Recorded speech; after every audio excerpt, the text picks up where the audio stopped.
muito bem informado. Acompanhe diariamente as notícias mais relevantes da Baixada Santista, acessando o site e redes sociais do Diário do Litoral. Diário do Litoral. Somos impresso, somos digital, somos conteúdo. Visite nosso site e siga-nos em nossas redes sociais. www.diariodolitoral.com.br.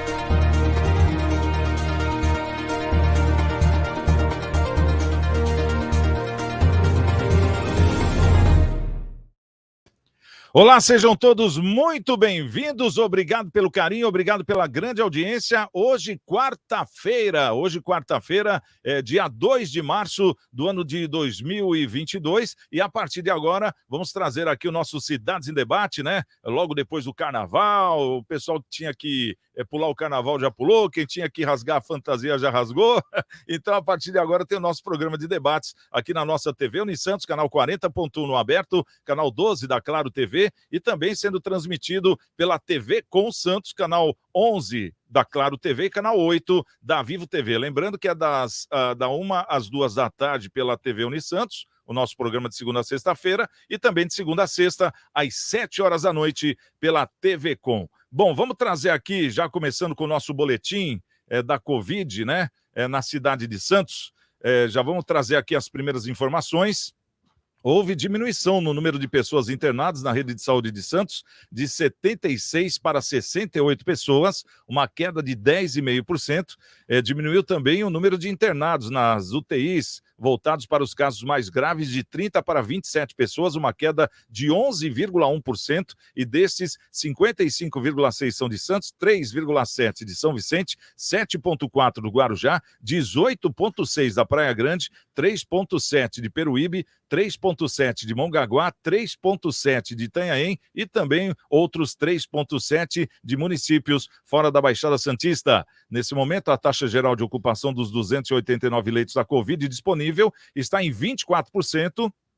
Entre os 145 leitos de UTI, a ocupação é de 19%, na rede SUS a taxa é de 19% e na rede privada também é de 19%. E a gente sempre ressalta esse site, o santos.sp.gov.br/saúde/dados coronavírus, que é o site onde você tem as informações em tempo real. Bom, vamos trazer aqui os nossos convidados de hoje. Vamos trazer aqui o nosso Marcelo Rocha. Marcelo Rocha, ele que é professor universitário, ele que é contador também, está conosco hoje. Quarta-feira, é quarta-feira de cinzas hoje, ô Marcelinho. Seja bem-vindo, como é que você está? Tudo bem? Tudo em paz, graças a Deus, Santiago. Uma boa tarde para você, uma boa tarde para os nossos parceiros aqui de mesa. Boa tarde para todos que estão aqui acompanhando o programa. Estamos aqui à disposição para comentar e dar aqui as nossas opiniões sobre os diversos assuntos que o seu programa sempre traz à tona. Bom, meu não, nosso programa, Marcelinho, esse programa é meu, é seu, de todos nós, inclusive também do nosso querido Filete. Alô, Filete, seja bem-vindo, um dos nossos convidados de hoje também. Depois do Carnaval, tá inteirão aí, Filete? Tá fechado o microfone, Filete.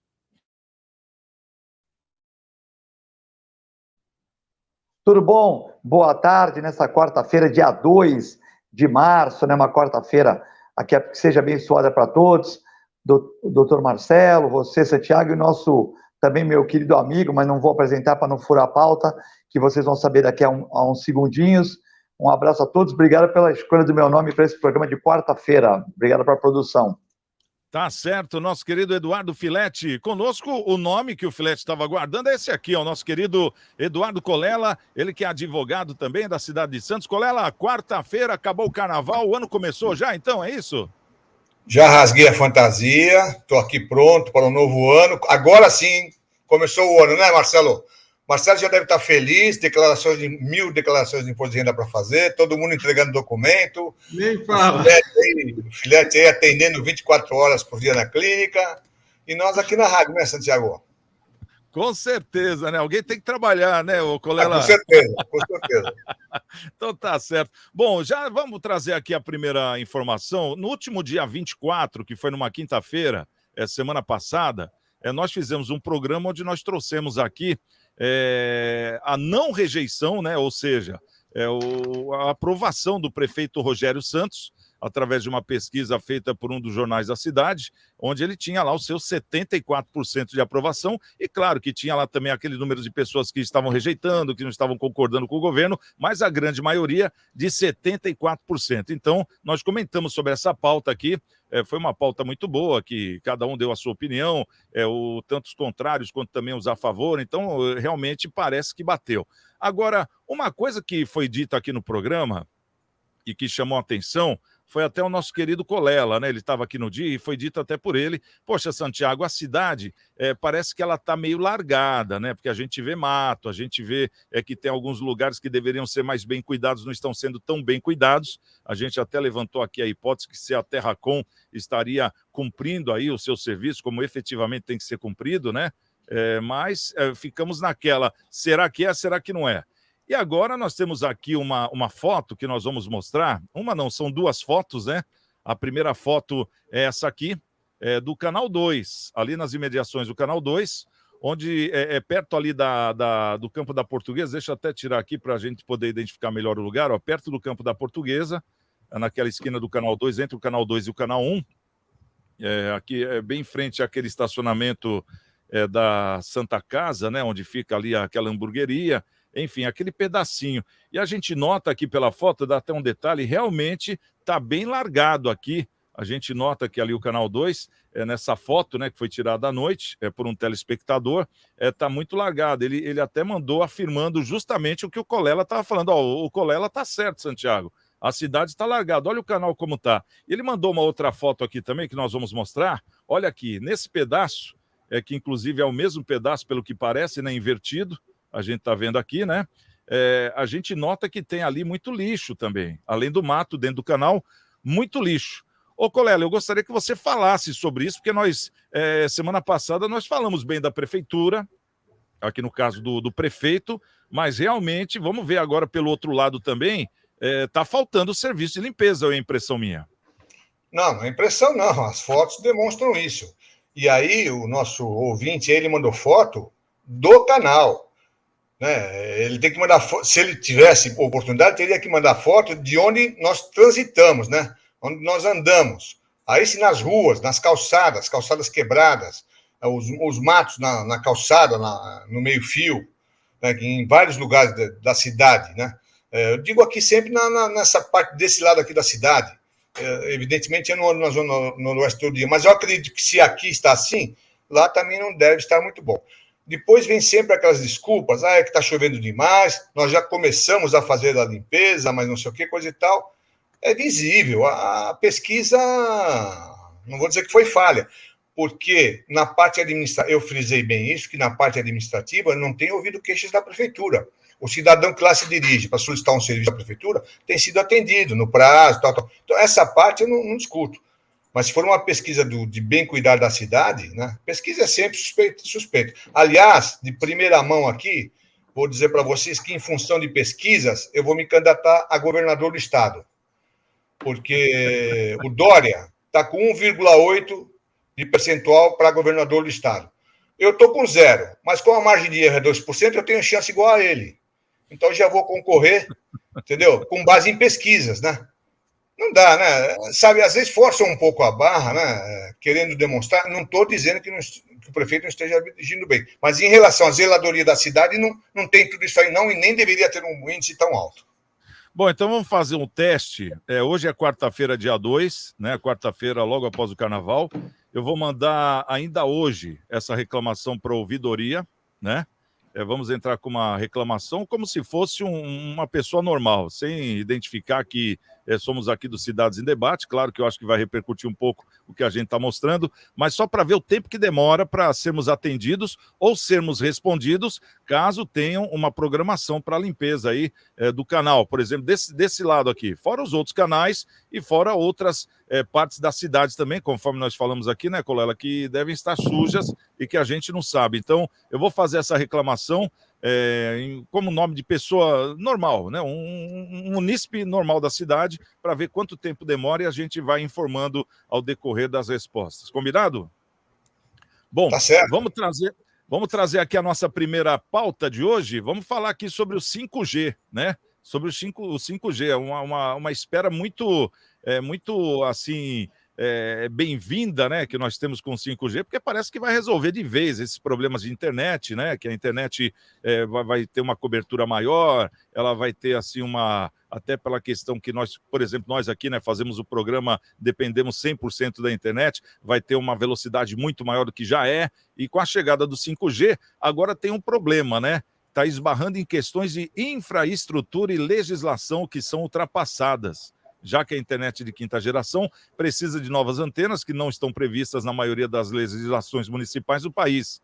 Em entrevista exclusiva, o presidente da Associação Brasileira de Infraestrutura para Telecomunicações, a Abrintel, o Luciano Stutz, ele explica quais são essas novas estruturas necessárias e quais capitais estão preparadas hoje para a chegada da nova tecnologia, que inclusive serão as primeiras que vão receber a tecnologia do 5G.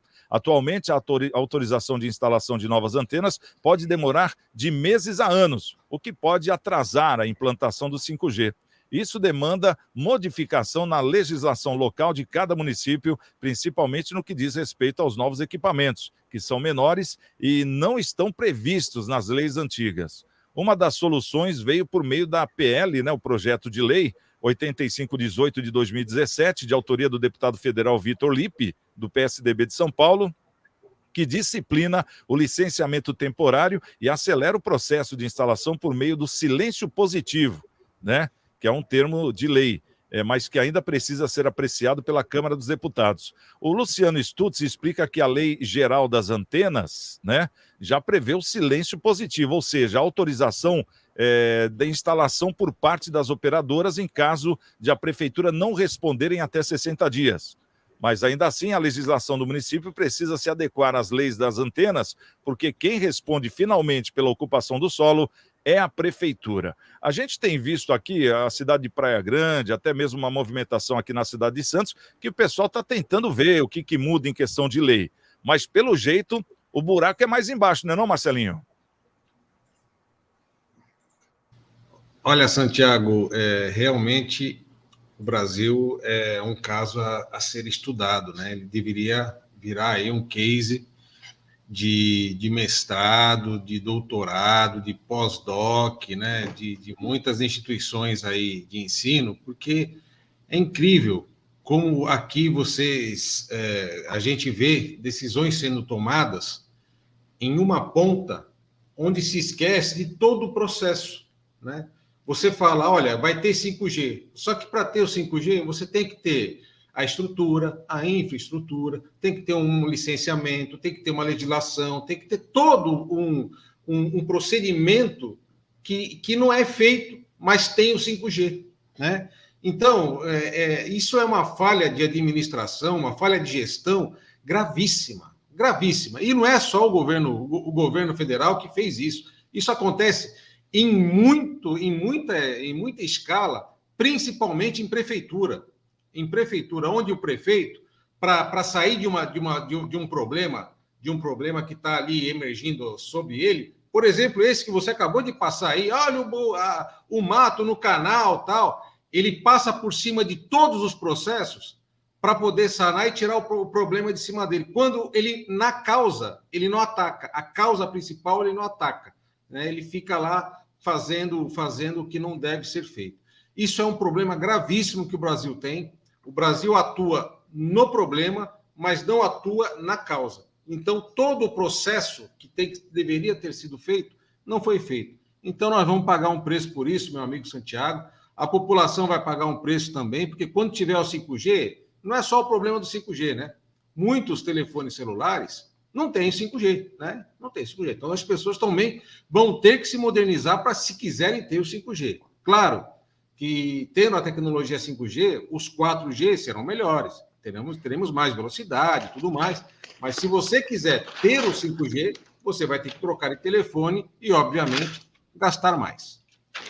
Ô, Filete, a gente sempre ouviu, pelo menos a minha vida toda, ouvi dizer que existe a pontualidade britânica, né? Que os britânicos, no caso os ingleses, eles honram o horário, eles honram os compromissos, eles chegam sempre no horário, um pouco antes, né? A pontualidade britânica, tanto que tem a referência disso, é o próprio Big Ben. aquele relógio lá em Londres, né? É mundialmente conhecido. Eu quero chegar onde com isso? Porque o brasileiro, ele tem a fama do quê? De ser aquele mais despojadão, mais tranquilão, marca 3 horas, chega 3h30, tá tudo certo, tô dentro do horário, né? Geralmente é assim, o brasileiro é assim. E nessas questões de leis, a gente já está ouvindo falar do 5G, eu pelo menos já faz uns 3 anos, né? Pelo menos, por baixo, né? Para não exagerar. E a gente já sabe como seria a tecnologia, teríamos que escolher entre 2 tecnologias de 2 países, mas que são iguais, só muda alguns conceitos, né?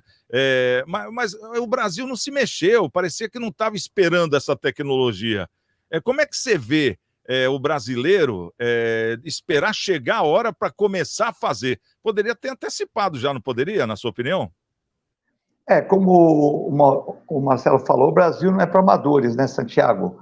O Brasil aqui amador não se cria, porque realmente o 5G, essa tecnologia já existe há muito tempo nesses 2 países que estão tentando vender essa tecnologia Brasil, e o Brasil não se coçou, né? Então, o nosso 4G, na verdade, é um 3.25, 3.3, ele oscila muito, tal, então realmente já é necessário, né, na pandemia ou depois dela, muitas pessoas estão trabalhando online. Hoje o banco não quer que você vá lá, ele quer tudo online. Então os bancos, eles espantam a gente lá fazendo horário reduzido. Na pandemia, em vez de ampliar o horário, não, vamos reduzir o horário. Então hoje em dia é tudo para você fazer online, né? Tudo para você fazer online. Então é importantíssima essa tecnologia nas escolas, universidades, para você poder entrar num banco, para você ganhar tempo, tal. Hoje é tudo online. Realmente nós estamos atrasados na tecnologia 5G, e como o Marcelo falou com muita propriedade também, não adianta só ter o 5G se também não tiver uma condição das pessoas trocarem aparelho, enfim, né? Mas já ajuda bastante, porque o 4G melhora. Esse 4G nosso, que é o 3.25, 3.3, vamos dizer, se a gente pudesse chamar assim, né? Já vai pelo menos tentar ficar num 3.9, num 4.0, né? Então melhora. Mas realmente a infraestrutura no país, né? Você vê, nós tivemos aquela irrigação no Nordeste lá que demorou muito tempo. A questão das ligações por metrô, por trem-bala, isso não sai do papel, né? Então o país é deficiente em infraestrutura. Dinheiro tem, mas antigamente ele escoava e não chegava nunca a terminar essas obras importantes, né? Então o 5G foi nessa tomada de irrigação do Nordeste, ponte ou túnel, enfim, tudo isso, o 5G acabou sendo meio esquecido, né? E eu estava falando aqui da Inglaterra, porque a Inglaterra, com a sua pontualidade, foi o primeiro país a receber o 5G e está funcionando até hoje. Ô Colela, agora explica para a gente aqui juridicamente, porque eu vi uma palavra aqui, silêncio positivo, né? Dentro dos meios jurídicos. Eu nunca tinha ouvido falar nessa palavra. Ela dá o direito, por exemplo, caso a prefeitura não reclame em 60 dias, de poderem instalar e passar por cima de tudo? Como é que é isso aí? Está fechado aí, Colela, o microfone. Pronto. O silêncio positivo imposto por uma legislação federal, eu não sei te explicar muito bem. Como é que funciona o silêncio positivo na legislação municipal de qualquer município, né? Tem uma lei que autoriza, por exemplo, só em relação ao particular. Eu quero construir uma casa, eu tenho terreno. Eu vou lá e apresento o projeto da casa para começar a construir a casa. A prefeitura tem 30 dias para me devolver o projeto aprovado ou modificado, falar não pode construir. Se ela não me devolver em 30 dias aprovando ou pondo algum impedimento, eu posso começar a construir a casa. Então, ela silenciou positivamente. Eu posso construir a casa. Então, eu vou construir a casa. No caso de você colocar um bem em propriedade particular dentro de um município que vai pertencer a uma empresa, a um sistema, tipo 5G, as antenas, né? Eu não sei a que ponto que isso aí é válido. Tem a competência do município, o terreno teria que ter alvará municipal para poder ter antena, então é meio complicado isso. Realmente eu precisaria dar uma analisada melhor. Em relação ao 5G, isso aqui me lembra os primórdios da telefonia celular, que o cidadão comprava o telefone, mas o telefone só funcionava em São Paulo, em Brasília. Naquela área, você não conseguia fazer ligação para as outras capitais de estado e foi se implantando pouco a pouco. O Brasil tem mais de 5.500 municípios. Então, todos eles têm uma legislação específica realmente para aprovar o 5G, vai demorar um pouquinho. já deveriam ter iniciado, porque realmente, como foi dito, a tecnologia já vem há algum tempo. Mas a tecnologia ela é muito rápida, né? O 5G veio logo depois do 4G aí. E daqui a pouco, acho que quando implantar 5G no Brasil, já vão estar aí pelo 6G, 7G, entendeu? É difícil. A tecnologia é muito rápida. Agora, realmente o país precisa se preparar com uma infraestrutura que faltem coisas básicas, bem lembrou aí também o negócio da transposição das águas, infraestrutura básicas em tudo quanto é cidade do país, e vão implantar o 5G, que é uma melhora, sem dúvida alguma. Mas o 5G está apresentando problemas também na aviação, interferência nas comunicações entre aviões e torres, né, de aeroportos. Então, isso daí tudo vai ter que ser bem analisado, apesar de onde existem já, que nós falamos na Inglaterra, nos Estados Unidos e tal, estão sendo estudados meios do 5G não atrapalhar as comunicações da aviação. Mas é bem-vindo. Logicamente, tudo que melhora, implanta rapidez nos nossos meios, né, de comunicação e transmissão de dados e tudo que for mais, é bom, mas o Brasil precisa se preparar melhor. E os municípios têm que colaborar também, né? Levantar do berço esplêndido e começar a fazer legislações que facilitem a implantação do 5G. Porque a gente nota, né? Segundo os dados da própria Anatel, do Ministério das Comunicações, hoje temos 1,5 celular por pessoa no Brasil. Quer dizer, mais de 200 milhões de aparelhos só no Brasil. Uma coisa impressionante, chegando à marca de 300 milhões de aparelhos. Então, quer dizer, é um volume muito grande. O brasileiro assimila muito rápido, né, a tecnologia.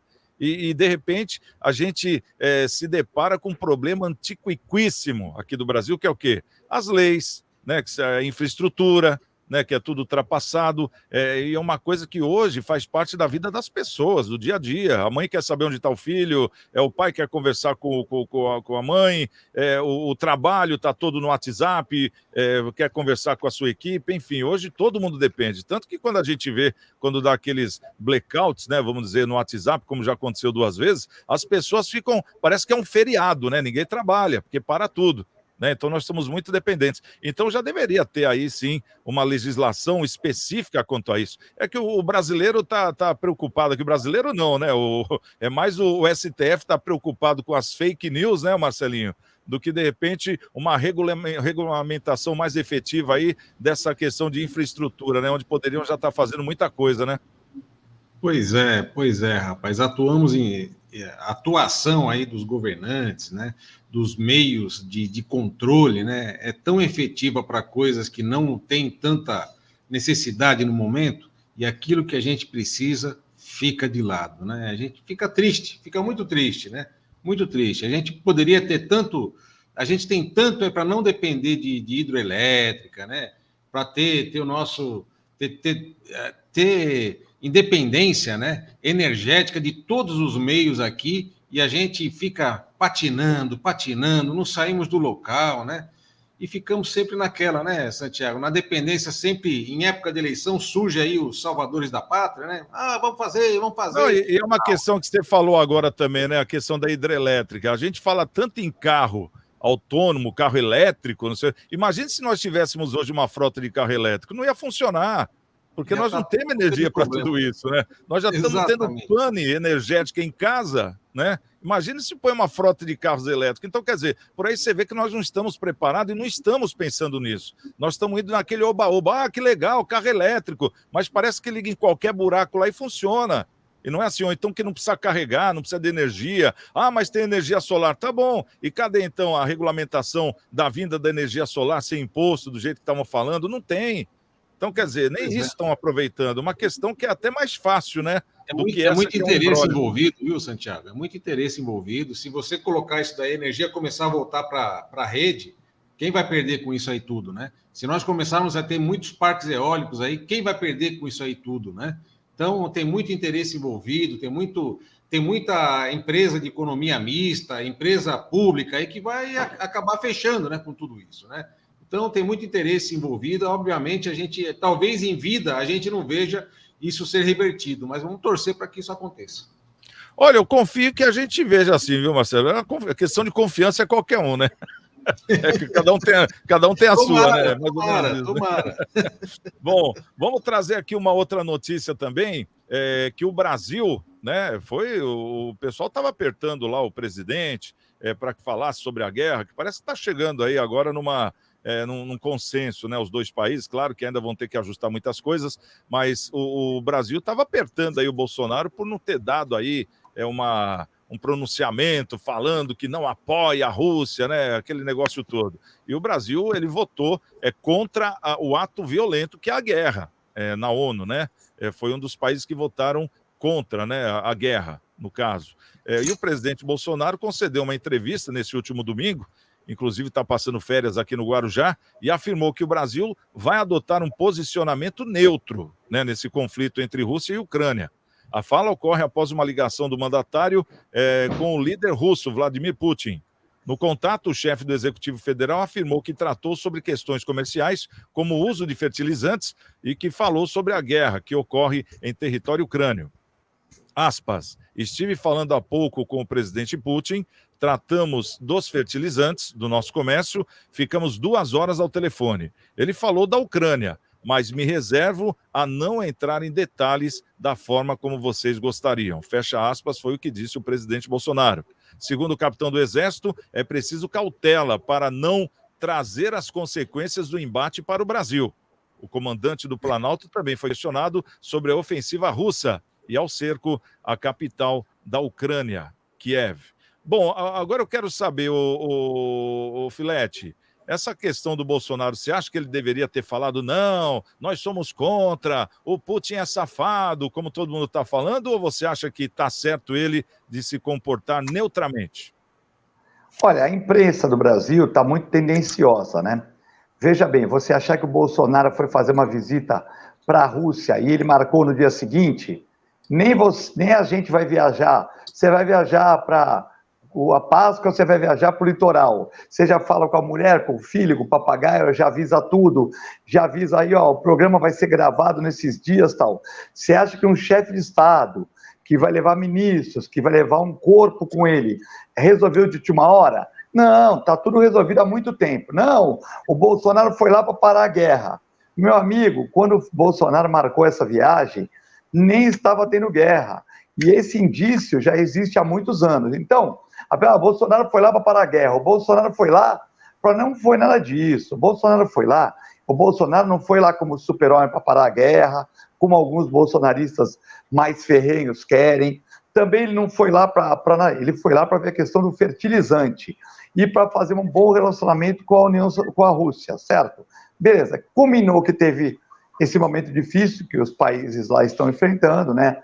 Tal guerra sempre é ruim, porque você pega pessoas jovens que não se odeiam, jovens que não se conhecem e se matam, e velhos que se conhecem, que se odeiam e não se matam, né? Então é aquele ditado já clássico. Então realmente o Bolsonaro foi lá, né, para ver uma questão do fertilizante. Logicamente que deve ter dado conversou sobre isso, sobre aquilo. Só que esse problema que tem com a Ucrânia é um problema de anos, né? De anos, são problemas lá que envolvem religião, envolvem geopolítica, envolvem muitas coisas. Não é o Bolsonaro, não é o Papa, infelizmente, que vai lá para resolver isso, lógico. Negociação entre os dois países. Então, o Bolsonaro, na minha opinião, neste ponto, ele está certo. Veja bem, nós temos uma relação comercial com a Rússia importante na questão do fertilizante, do agronegócio. É lógico que ninguém concorda com guerra. Ninguém concorda com guerra. O Bolsonaro não concorda, o Lula não concorda, o Ciro Gomes não concorda, o Dória não concorda, eu não concordo, vocês não concordam, tal, mas ele não vai se meter numa briga que de anos que os países de lá têm. Então ele ficou neutro, está conversando, está vendo os interesses comerciais do Brasil. Graças a Deus é o agronegócio que salva a gente todo ano, né? O agronegócio é aquele time que o time não é muito bom, mas o goleiro... O time é bom, mas os empresários são ruins e roubam. E o goleiro é muito bom, né? Então o goleiro é o agronegócio, certo? E nós não podemos deixar o agronegócio estourar, porque ele salva o Brasil desde a época do Fernando Henrique. Então, o Bolsonaro está querendo salvar o Brasil no agronegócio. Eu acho que o Bolsonaro está certo. Nós estamos muito distantes de lá, nós não temos nada a ver com essa briga, vamos orar para que a guerra não exista. Agora, não vamos ficar metendo no bedelho lá, falando que um é bonito, que outro é feio. Isso aí não vai resolver nada. A nossa opinião não vale nada. Nós não vamos resolver nada. Nós não temos um armamento bélico para isso. vamos ficar neutro. Eu concordo com o Bolsonaro nessa questão. Ô, Colela, você acha que estavam querendo pôr a culpa da guerra no Bolsonaro? Porque dizem que tudo que dá errado no Brasil é culpa do Bolsonaro. A guerra também é culpa do Bolsonaro ou não? No Brasil e no mundo, né? Você acha que vão perder a chance de querer culpar o Bolsonaro pela guerra, apoiar o Putin? Isso é uma vergonha, né? Essa imprensa nacional é uma vergonha. O Brasil, eles querem que o Bolsonaro fale, não, eu sou contra. O Brasil, como Estado, já se manifestou, é contra a ofensiva da Rússia e se pronunciou dessa maneira no Conselho da ONU, que é onde é válido. E antes disso, o chanceler já havia falado que o Brasil havia pedido que fosse cessadas as ofensivas contra a Ucrânia. Porque uma coisa é guerra e outra coisa são ofensivas. A guerra, dois países se envolvem, isso aí é um fator futuro, por interesses diversos, e desenvolvem uma guerra. Nesse caso, a ofensiva é muito mais grave, porque é um país que ele próprio decide atacar um outro, que não estava em guerra, não tinha nenhuma declaração de guerra, nada. A Rússia está fazendo uma coisa muito séria, né? Evidentemente, todo mundo é contra, e o país já se manifestou nesse sentido. E o país hoje, liderado pelo chefe de governo do Estado, Bolsonaro, já se manifestou. Mas eles querem que o Bolsonaro fale para depois falar, olha, ele atacou o Putin. Para o Brasil, isso não é interessante. Ter a pessoa do presidente falando diretamente, e ele bem se tocou disso agora, né, e calou a boca, falou que é neutro, porque o país já se manifestou. Né? Não é possível. Líderes, né, presidentes passados aqui do Brasil visitaram genocidas em ilhas no Caribe, visitaram aqui a Venezuela, né, gente que atacava seu povo, provocou guerra e tudo mais, e ninguém falou nada, ninguém pediu para falar contra. Não, pelo contrário, ainda achavam graça. O presidente lá em Cuba fumando charutinho com o genocida do Fidel Castro, ninguém falou nada. Só que agora, como é o Bolsonaro, e o Bolsonaro acabou com a mata da imprensa, que era o dinheiro fácil, querem jogar ele numa cilada de bico, né? Então, ele, pelo menos nessa, ele não entrou. O Brasil já se manifestou oficialmente sobre o que pensa, é contra a invasão da Ucrânia, e assim já se pronunciou, basta. Agora o que interessa para o país é manter o relacionamento comercial, seja fertilizantes, carnes, tudo que for necessário em relação ao bem-estar do país, Brasil, e que atenda a Rússia. Se não houver uma sanção imposta pela ONU, que o Brasil seja obrigado a cumprir, porque ele é signatário da ONU, ele mantém essa relação comercial e fim de papo. E a imprensa aí que vai latina enquanto ele passa com a carruagem. E a gente nota, né, Marcelinho, uma coisa que o Colela falou agora é que a gente fica preocupado com essa questão econômica, né? E você, como economista, é uma pessoa certíssima para comentar sobre isso. Você acha que nós vamos sofrer alguma sanção imposta pelos Estados Unidos, que no caso é a ONU, né, contra fazermos negócio com a Rússia, porque já está encomendado lá os fertilizantes e o futuro do nosso agronegócio, né, depende disso. Apesar de termos aqui, né, nós temos aqui as minas, né, de fertilizantes, mas não podem ser exploradas, né, por questões ambientais, aquela coisa toda. Então a gente tem que buscar lá na Rússia. Você acha que qualquer negociata do Brasil com a Rússia vai ser retalhada pelos Estados Unidos e principalmente pela União Europeia ou não? Olha, Santiago, eu acho que não, né? E espero que não também. Até porque os países dependem muito da produção do nosso agronegócio, conforme o próprio Filete disse, né? Muito da comida mundial sai do Brasil, muito dos grãos, né, da carne, sai daqui do Brasil. Então, o desabastecimento mundial que pode ocorrer com a sanção imposta ao país pode ser um caos nos outros países, né? Agora, voltando aí ao Bolsonaro, a posição dele de neutralidade, eu acho que é um posicionamento de momento correto. Até porque na ONU, né, os representantes brasileiros já se posicionaram lá, né?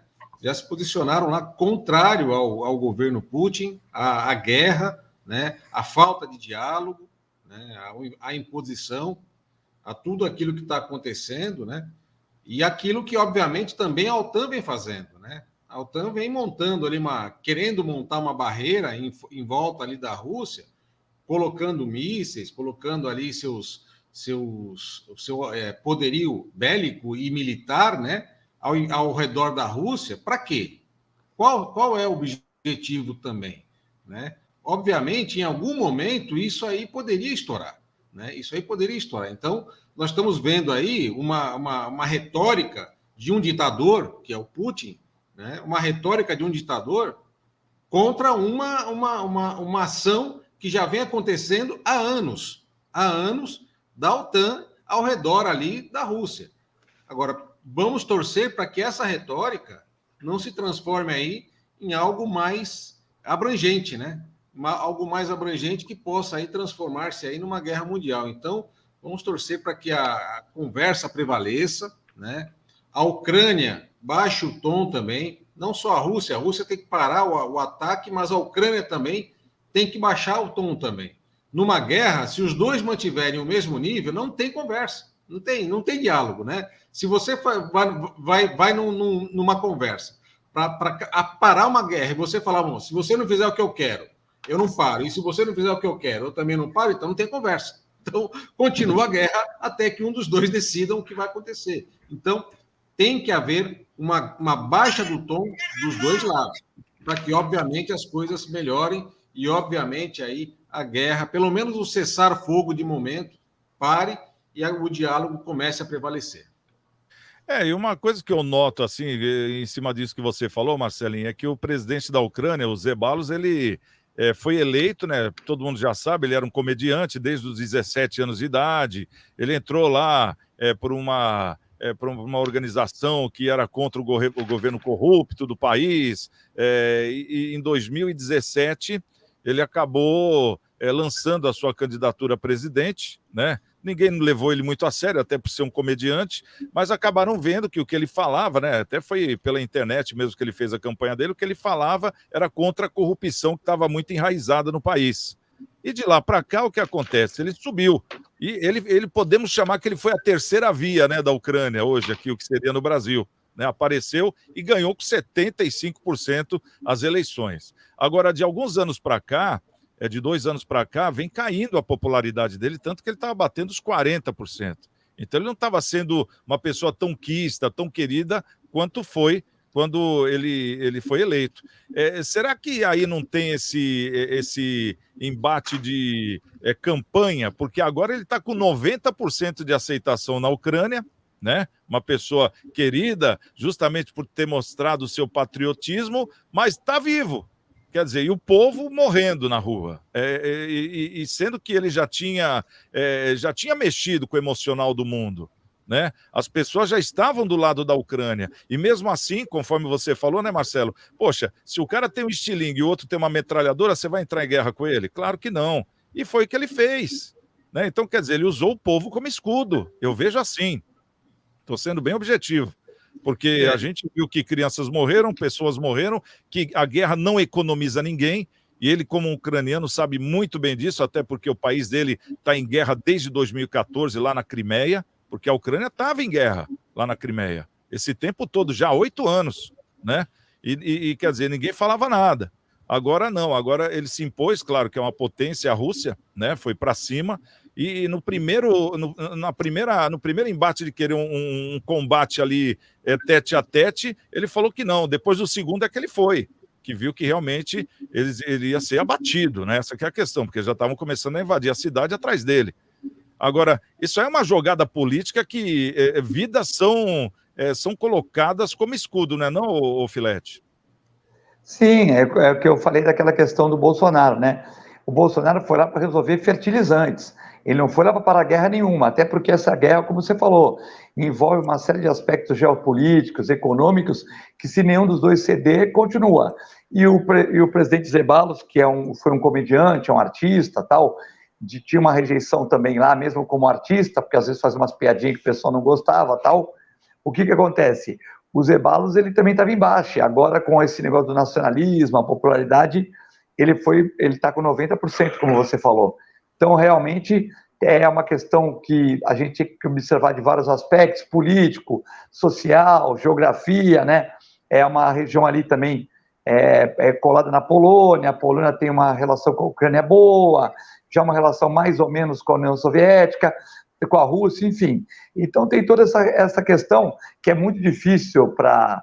Logicamente que a gente todo dia vai se aprimorando com aquela cultura, vai estudando, vai lendo, tal, vai ouvindo, mas é muito difícil para a gente em 5 minutos, 10 minutos, ou mesmo 1 hora, querer definir o destino de uma região que já é conturbada, de uma região que já tem os problemas dos separatistas, não separatistas, tal, e uma região que a Rússia acha que originalmente é dela, né?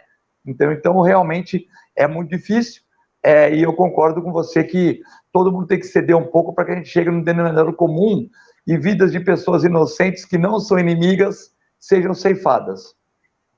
Ô, Colela, e esse negócio da OTAN, tem aquela teoria da conspiração que a OTAN está se tornando um império, né? E ela é liderada pelos Estados Unidos, então os Estados Unidos fica por trás, né? Como se fosse o dono de um cachorro, né? Um cachorro pitbull, bem treinado, né?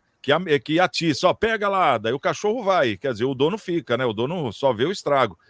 Como é que você vê essa questão da OTAN cercando países? Isso aí não foi só na Rússia, já aconteceu em vários países da Europa. Como é que você vê esse cerco da OTAN? Isso aí é sadio para a democracia ou não? Não, o estranho nisso tudo aí é que no governo do Trump, o Trump tentou meio que desmontar a OTAN, enfraqueceu bem a OTAN. Né? E a Europa se revoltou contra o Trump em relação a isso.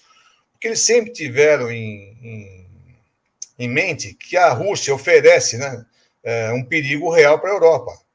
Né? Sempre tiveram isso em mente. Por quê? Porque a Rússia hoje possivelmente seja, acho que, a nação que mais tenha armamento nuclear, acima dos Estados Unidos, inclusive. Não sei se da China, porque na China ninguém sabe nada. Mas, então, a OTAN é uma aliança do lado dos países para se manterem fortes contra a Rússia. Agora, com o Biden e essa conversa de trazer a Ucrânia para a OTAN, sabendo que quando foi desfeita a União Soviética, houve um acordo de que a Ucrânia se livraria de todos os armamentos, porque a Rússia se comprometia a não invadir, não tentar encampar, nem fazer nada, bem como a Europa. Ela ficaria um país neutro. E ela se livrou de todos os seus armamentos e era o segundo maior armamento nuclear da Europa. Fora a Rússia, era a Ucrânia. Ela conseguiu se livrar de tudo isso. Aí, com o passar do tempo, a OTAN vem tentando trazer a Ucrânia para o seu lado. A Rússia se sentiu ameaçada e partiu para a guerra. Evidentemente, a diplomacia poderia ter evitado isso. A OTAN realmente está agindo mal, porque deveria ter deixado a Ucrânia como um país neutro em relação a armamento. O que poderia ter feito a comunidade europeia é ter encampado a Ucrânia como país da comunidade europeia, que traria todos os benefícios à Ucrânia da comunidade europeia, sem necessidade de guerra, sem necessidade de nada, e não ofenderia ou não ofereceria qualquer risco à Rússia. Agora, vindo para a OTAN, a Ucrânia ofereceria risco para a Rússia, porque ela poderia ter armamentos que a OTAN tem, que evidentemente são mantidos pelos Estados Unidos, por isso que a Europa se ressentiu quando o Trump quis meio que enfraquecer a OTAN, né, e voltou a se restabelecer com o Biden. Mas é isso, a OTAN realmente forçou uma barra, como você bem falou.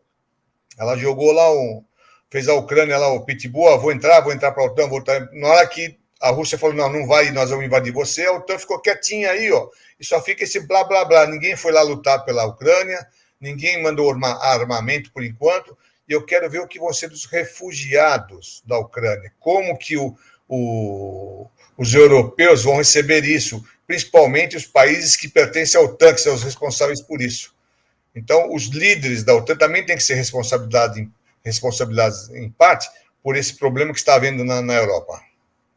Uma coisa que ninguém fala é que já tem país reclamando, né, justamente dos refugiados, né? Olha, e essa gente toda aí, como é que vai ser aqui no nosso país? Porque é complicado mesmo, né? É aquele negócio, você aguenta uma visita por um tempo, né?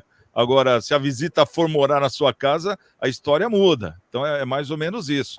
E no caso da Ucrânia, pelo meu ponto de vista, né, um ponto de vista bem particular, eu imagino, foi estabelecida a democracia, teve eleições diretas, o Zeballos ganhou por eleições diretas, pelo gosto do povo. Quer dizer, se a União Soviética, no caso, né, a Rússia, quisesse, ela já tinha invadido há 20 anos atrás. Essa que é a questão. Então, essa ameaça real da OTAN é que foi justamente aquele estupim, né? Que de repente acendeu justamente esse pavio todo aí que a gente vê. E a gente, claro, está acompanhando aqui, vendo que eles estão querendo entrar no entendimento, mas o meu maior medo, eu vou te falar qual que é, não é nem a China, é a Coreia do Norte, que está lá quietinha, mas no dia, foi acho que na sexta-feira, no sábado, né? No domingo, que o Putin falou que estava com o dedo em cima do botão dos mísseis nucleares, pouca gente falou, mas a Coreia do Norte soltou lá um dos seus foguetes hipersônicos, né, no mar, como uma retaliação, dizendo, ó, tô aqui também pronta. Então, quer dizer, eu acho que não tem por que chegar nisso, né? Se somos civilizados. Eu acho que a conversa valeria mais. Em vez dos Estados Unidos mandar armamento, eu acho que deveria mandar mais conversa, mais gente para poder interagir entre eles lá. Eu acho que ficaria bem melhor. Santiagão, Bom, oi, pode falar, Marcelo. Marcelo. Um apoio aí. O presidente da Rússia é Volodymyr Zelensky. O Zeballos, rapaz, eu acho que ele é de outro país, viu? Então, Não, esse aí, não, tu diz o da Ucrânia, né? Da Ucrânia. Desculpa, eu que errei, o Zelensky, é isso mesmo. Já indicaram para você aí, né?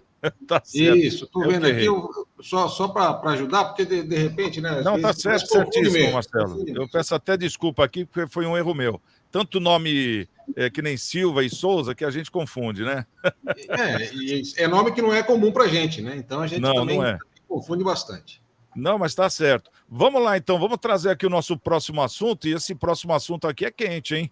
É do governo de São Paulo. O que está acontecendo? Parece que a Polícia Federal, na semana passada, cumpriu 7 mandados de busca e apreensão no âmbito de um inquérito que apura o superfaturamento na compra de ventiladores pulmonares pelo governo de São Paulo. Segundo as investigações, o Estado adquiriu 1.280 equipamentos fabricados na China por 44 milhões de dólares, né, que equivale mais ou menos 242 milhões de reais. Isso em abril de 2020, no início da pandemia da Covid.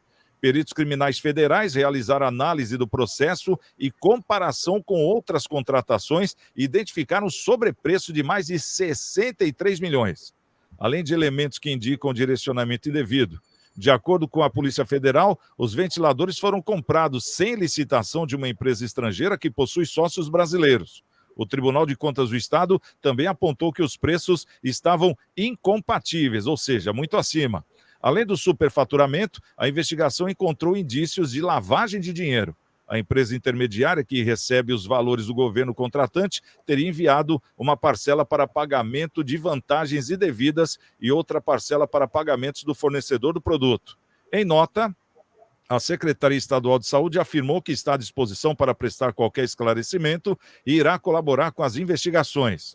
A pasta, né, no caso a Secretaria de Saúde, no entanto, criticou essa espetaculização da ação da Polícia Federal. Quer dizer, não concordaram aí com essa intervenção da Polícia Federal. E agora segue sob sigilo jurídico, né? Essa questão. Vamos falar aqui com o nosso querido Colela. Ô, Colela, o que você vê nisso aí? É o que a Polícia Federal viu também. Roubo no dinheiro público, né? Lavagem de dinheiro. O próprio Tribunal de Contas do Estado já havia acusado essa discrepância nos valores. Eu só acho errado uma coisa: sigilo nas coisas públicas. É dinheiro público, tem que demonstrar tudo. Tem que demonstrar quem mexeu nesse dinheiro, fez o quê, entendeu? Comprou o quê, quanto custou a mais. Se não der para prender de cara, porque o STF logo depois solta, trazer todo mundo já, mostrar como está o inquérito. Ninguém vai conseguir atrapalhar o que já foi feito. Aí, né, não sei se é um crime aí em andamento, em desenvolvimento, mas eu acredito que não. Em relação a respiradores. Então, evidentemente que se o Tribunal de Contas já viu indício e a Polícia Federal já está apurando, já apurou valores, inclusive, de superfaturamento, não tem mais o que contestar, né? Dizer que é midiático, que é coisa do governo federal contra o governo do Estado, é sempre aquele mesmo blá, blá, blá para mudar de assunto, mas não muda. Agora, é o que eu falo, tinha que tirar o sigilo e já botar para o povo ver o que estão fazendo com o nosso dinheiro. Se em São Paulo aconteceu isso, imagina lá no consórcio lá do Nordeste, né, onde os presidentes lá da CPI protegeram seus aliados lá, seus parentes, em relação ao que se roubou de dinheiro lá, né? A verdade é que facilitaram com dinheiro, porque era caso de emergência, não precisava prestar contas nem nada de imediato, e foi feito o que quiseram, roubaram, né? Ô, Marcelo, a gente está vendo aqui essa questão do governo de São Paulo, né? Deixa a gente bem não à vontade, vamos dizer assim, porque é complicado, né? Nos respiradores, algo que era para suporte de vida, ainda mais numa questão de pandemia, como nós sofremos, que nunca foi vista. Será que existiu essa negociação e vamos dizer assim, esse aproveitamento de alguns? Santiago, veja, investigação, né? Investigação, ele é algo que está sendo apurado e tal. O indício é forte, né? O indício é bastante forte, né? A polícia, quando vai atuar, geralmente ele já vai atuar com bastante fundamento, né? Já levantou dados, já cruzou informações, já tem cruzamento ali também de telefone, conversa telefônica, conversa WhatsApp, um monte de coisa, né? Agora, isso aconteceu e provavelmente aconteceu em todo o Brasil, né? Nos municípios, estado, né? Então, assim, espero que a polícia atue, né? Não só a polícia, como o Ministério Público atue em todas as esferas, porque muita coisa deve ter rolado por conta aí dessa liberação de compras aí emergenciais, né? Essa compra emergencial, rapaz, olha, eu vou te contar, viu? É um negócio perigosíssimo, né? Perigosíssimo. Agora, como o doutor Colela falou, né? É coisa pública, né? Coisa pública não pode ficar escondido, né? Não pode ficar em sigilo, essas coisinhas assim, né? Apesar que o sigilo fica lá e vai soltando um pouquinho para a imprensa, né? O sigilo é um sigilo meio esquisito, né? Uma coisinha sai, outra coisinha fica, uma coisinha sai, uma coisinha fica e tudo mais. Agora, uma coisa eu fico me indagando aqui. Nós tivemos um investimento na saúde por conta da pandemia vultuoso. Eu creio que, em termos de UTIs, o Brasil cresceu assim exponencialmente, né? Então, o número de UTIs no Brasil cresceu demais. Então, agora cabe aos governantes fazer aí um empenho, né? Um esforço maior para que aumente também as equipes de trabalho, melhore aí o time de profissionais da área de saúde, para que façam um atendimento condizente e zere a fila de operações eletivas, operações aí de maior porte e tal, porque isso já começa a ficar desagradável, né? Você tem tanto leito de UTI pronto aí para ser utilizado, e agora dizer que não tem profissional, gente, pelo amor de Deus, né? Pelo amor de Deus, né? Fica complicado a gente entender uma situação dessa no Brasil, que investiu tanto na saúde e tem tanto leito de UTI à disposição da Covid, que vem baixando ao longo do tempo por conta da vacinação. E a gente vê que o imposto vem, né? Não teve afrouxamento no imposto. Então, eu acho que o dinheiro que entrou também do governo federal, do governo estadual para as prefeituras, realmente para que seja feito aí um impulso maior que esse não vai existir, né, Marcelo? Essa que é a questão. Imagino que impulso maior que esse não vai existir. Agora, fala para a gente aqui, o Filete, São Paulo está sendo o primeiro a ser investigado. Você acha que vai aparecer algum outro estado aí, ou alguns outros estados dos 27 junto com São Paulo ou não? Com certeza, eu concordo com o que o Colela falou, que o Marcelo também, que foi uma brincadeira. Eu acho que tem que fiscalizar o governo federal foi fiscalizado. Ah, mas o Bolsonaro é contra da vacina em criança. Bom, é a opinião dele, né? Ah, mas o Bolsonaro não sei o quê. Tudo bem, ele já está sendo julgado por isso. Agora, teve governador que fez tudo certinho. A gente viu, por exemplo, Minas Gerais, comprava equipamento por 45 mil, 50 mil. Não sei se tem alguma caixa preta lá. A gente não viu, a gente viu então.